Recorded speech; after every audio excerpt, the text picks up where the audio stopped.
This team right now is on pace for 79 or 80 wins. Well, 79 and a half wins. 79 and a half wins. They're 2.5 games out of the wild card. They are they're four games out of the division. I mean, if you're going to do facts, Salk, you can't do... Well, I wrote it last night before I knew where the Astros... It's like when I asked Titus. I didn't know what the Astros had done yet. Like you don't really know. Like if when I wrote this last night, the Astros had not finished playing. So it was 3 or 4 last night. It is now 4 because the Astros demolished the White Sox. So 79.5 win pace, 2.5 out of the wild card, 4 games out of the division. That's just a fact. Yep. Over their last 10 games, the Mariners are 2-8. During that same stretch of 10 games, just for giggles, the Rockies are 3-7 and the White Sox are 5-5. That's just a fact how they're playing right now.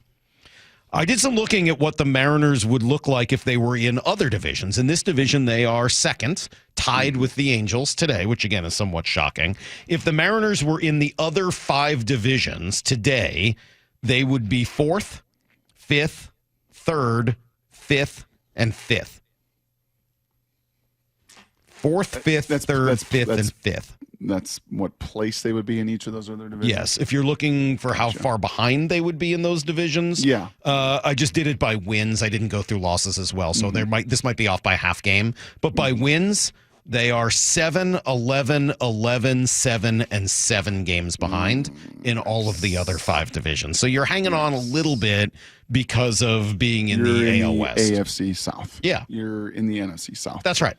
Yep. And the Astros haven't run away with it. But if you were looking at the Yankees, the Tigers, the Mets, the Cubs, or the Dodgers, how about that from memory? Pretty cool. Wow. That's how many games you would be behind. Yeah. And the Astros may not be running away with it right now. But if you just want another fact, per Tankathon, the easiest remaining schedule the rest of the year is the Houston Astros. All right. Well, so again, just another fact. I was looking at run Tankathon. Did you say per Tankathon? Yeah, that's the website, Tankathon. You ever been to Tankathon? No. It's very helpful for figuring out playoff seeding. They do the NFL draft. Yeah. They keep track of who's got the number. So after I've been centelled, I'm very careful. Oh, you should look at where I Tankathon. It's pretty good. Okay. The Mariners now have a negative 14 run differential. Yeah. A negative 14 run differential. And for those who look at run differential as a pretty good gauge of where your team is at, a negative 14 run differential puts them 20th in Major League Baseball, tied for 20th. Mm-hmm. Tied for 20th in baseball. Okay. Do you have more facts? I do. Okay. Would you like some more? I have some of the ones you sent over. This is very whelming. Is it? Yes. This is whelming you right now? Yes, it sure is. Matt Brash has a 0.00 ERA. Yes, he's not given up an earned run yet. 13 appearances. Been unbelievable. Andres Munoz has a .83 whip. He has 18 saves and has been unfreaking believable. All-star level. Yep. Cal Raleigh is the second or third best player in baseball. That's not a fact, but I think it's pretty close. Well, I think when it comes to like F-WAR or other WAR, he's... Yeah, right. Uh-huh. JP is having statistically the best season he's had in forever. Certainly back to the form he was in 2023. Huge kudos to JP. Julio is off to the best start of his career in any season and was tremendous again over the weekend. Multi-hit games, etc. Big, what was that, a double he hit to right center was great to see.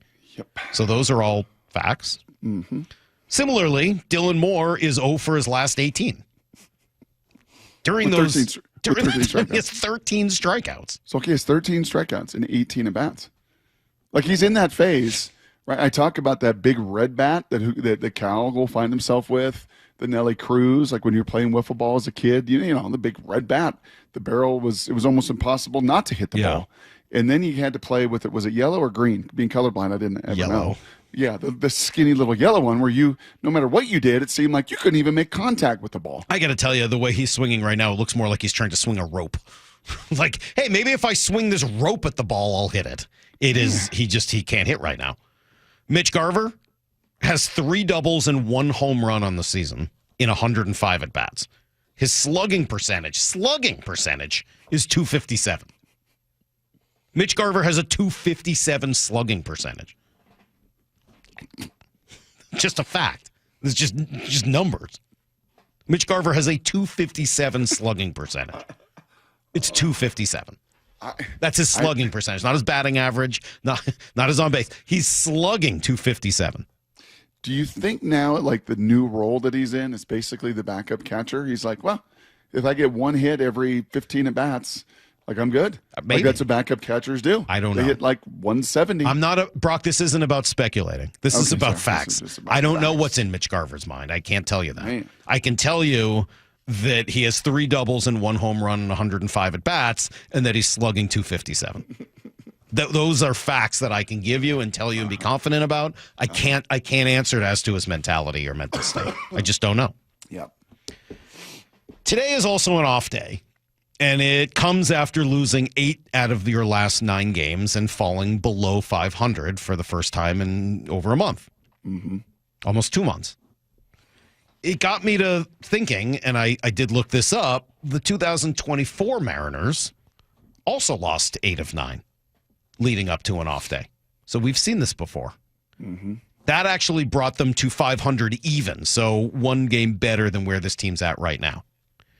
During that stretch where they lost 8 of 9, they were swept by the Tigers and swept by the Dodgers, 2 playoff teams, and one of which eventually became the World Series winner, the other of which is starting to run away with its division this year and after kind of turning it on last year.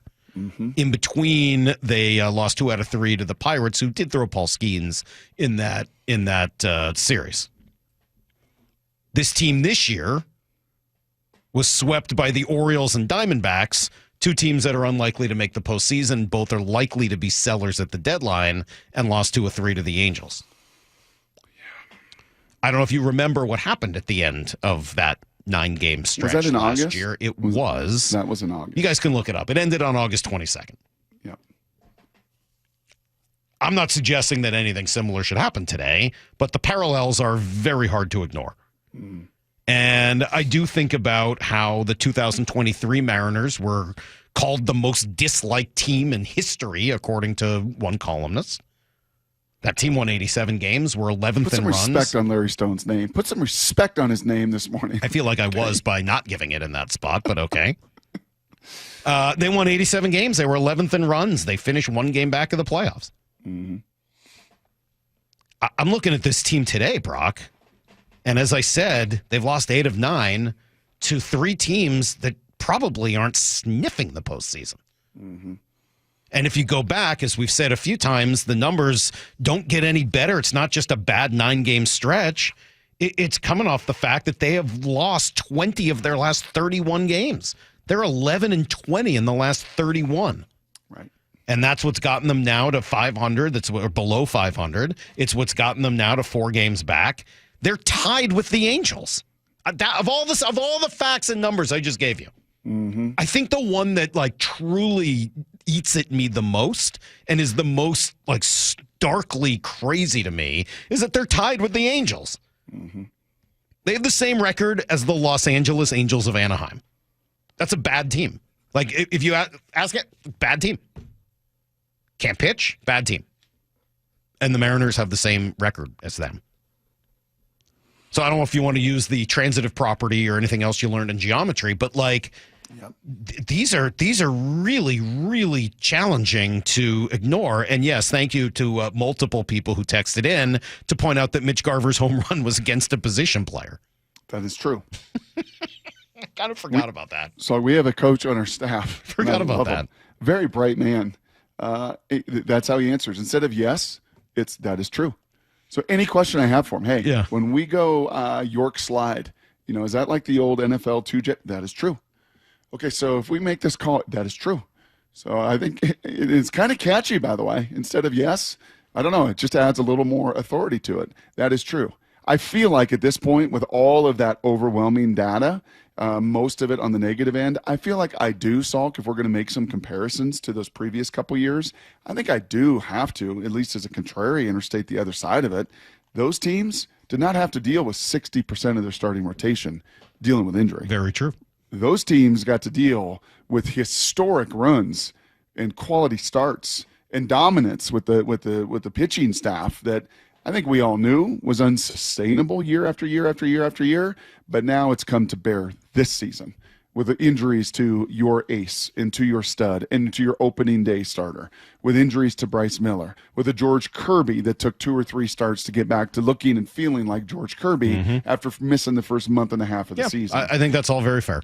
This crew has also gotten tremendous play for pitching from Logan Evans and from Emerson Hancock. I mean, like, yes, it's been missing those things, but of all of the things that have been challenging for them, it hasn't felt anyway. I could be wrong. That's getting away from facts now to feel. It hasn't felt like that's been the issue.